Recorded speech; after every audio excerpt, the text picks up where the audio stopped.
Hello friends, welcome to home food recipes. આજે આપણે બનાવશું ક્રિસ્પી કેળાની વેફર। કેળાની વેફર ઘરે બનાવવી ખૂબ જ સરળ છે અને ઘરે પણ બિલકુલ માર્કેટ જેવી જ ક્રિસ્પી વેફર બને છે। અને આ વેફર ઘરે બનાવેલી હોય છે તો માર્કેટથી એકદમ ફ્રેશ અને ઘરે આપણે તેલ પણ સારું યુઝ કરીએ છીએ। આ વેફરને તમે નાના બાળકોના લંચ બોક્સમાં પણ આપી શકો છો કે પછી સાંજના નાસ્તામાં જ્યારે હલકી ફૂલકી ભૂખ લાગે ત્યારે તમે એને ખાઈ શકો છો। આ વેફરને તમે વધારે ક્વોન્ટિટીમાં બનાવીને पूरा 20 થી 25 દિવસ સુધી સ્ટોર પણ કરી શકો છો। એ બિલકુલ પણ ખરાબ નહીં થાય। તો ચલો એને બનાવવાનું શરૂ કરીએ। મેં અહીંયા 6 નંગ કાચા કેળા લીધા છે। એનું સૌથી પહેલાં આપણે આગળનો અને પાછળનો ભાગ કાપી લઈશું અને હવે આપણે એની છાલ ઉતારી લઈશું।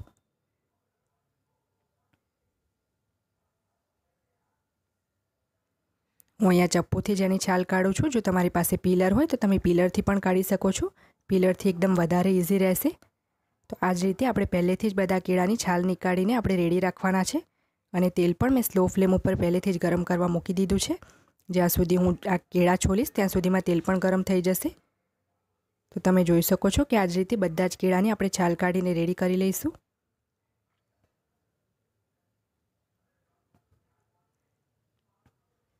તેલ સારી રીતે ગરમ થઈ ગયું છે તો હવે આપણે એક સ્લાઇસર લઈશું અને ગરમ તેલમાં જ ડાયરેક્ટલી આપણે વેફર ફ્રાય કરીશું।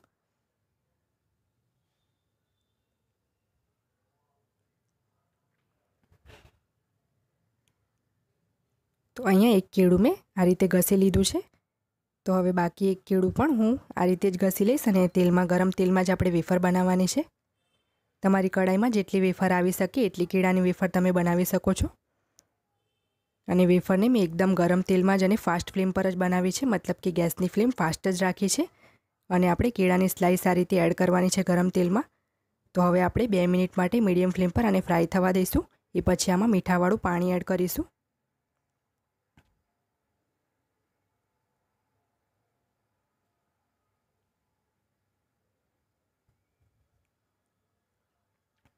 હવે આપણે એમાં 2 ચમચી જેટલું મીઠાવાળું પાણી નાખશું। 1 ચમચી જેટલા મીઠામાં 2 મોટી ચમચી જેટલું પાણી મિક્સ કરી લીધું હતું। મીઠાવાળું પાણી ચોક્કસ નાખવાનું છે, એનાથી જ આપણી વેફર માર્કેટ જેવી ક્રિસ્પી બનશે। તો હવે આ વેફરને આપણે સ્લો ટુ મીડિયમ ફ્લેમ પર ફરીથી ફ્રાય થવા દઈશું 5 થી 6 મિનિટ સુધી।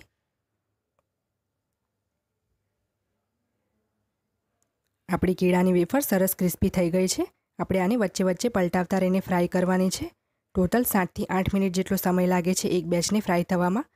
તો હવે આપણે આને એક બાઉલમાં કાઢી લઈશું અને જ્યારે તમે વેફર્સને બહાર કાઢો ત્યારે જ તમને એનો ક્રિસ્પી અવાજ આવશે, એટલે તમને ખબર પડી જ જશે કે કેટલી ક્રિસ્પી બની છે। અને જ્યારે વેફર ગરમ હોય ત્યારે જ આપણે એના ઉપર મસાલો ભભરાવી દઈશું।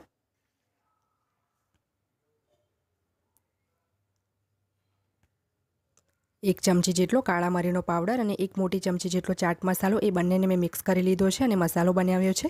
આ મસાલાને આપણે વેફર એકદમ ગરમ હોય ત્યારે જ ભભરાવાનું છે, એનાથી ખૂબ જ ટેસ્ટી વેફર લાગશે। જેવી આપણે માર્કેટથી ખરીદીને લાવીએ એવી જ લાગશે। તો હવે સેમ આ જ રીતે બાકીની વેફર પણ હું બનાવી લઈશ।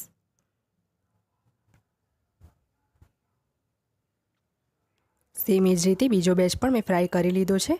તો આને પણ આપણે સેમ એ જ બાઉલમાં કાઢી લઈશું। મારી વેફર અહીંયા થોડી નાની સાઇઝની બની છે કારણ કે કેળાની સાઇઝ પણ નાની હતી।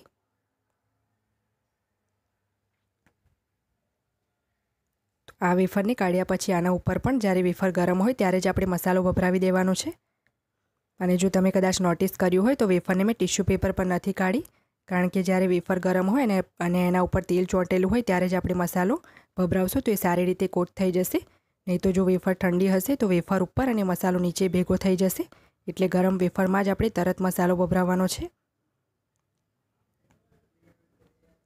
ફ્રેન્ડ્સ, વેફરને મેં એક બાઉલમાં કાઢી લીધી છે। તો તમે પણ આ વેફરને ચોક્કસથી તમારા ઘરે ટ્રાય કરો, એ ખૂબ જ ક્રિસ્પી બનશે। જો તમને મારી આ રેસીપી પસંદ આવે તો મારી ચેનલને લાઇક, શેર અને સબસ્ક્રાઇબ કરવાનું ના ભૂલશો। સબસ્ક્રાઇબ બટનની બાજુમાં જે બેલ આઇકન છે એને પણ દબાવી દો, જેથી તમને મારા દરેક નવા વિડીયોની નોટિફિકેશન મળતી રહે। જો તમારે મારો આ જ વિડીયો હિન્દીમાં જોવો હોય તો એની પણ મેં લિંક નીચે ડિસ્ક્રિપ્શન બોક્સમાં આપી દીધી છે। તો મળીએ નેક્સ્ટ વિડીયોમાં, ત્યાં સુધી આવજો।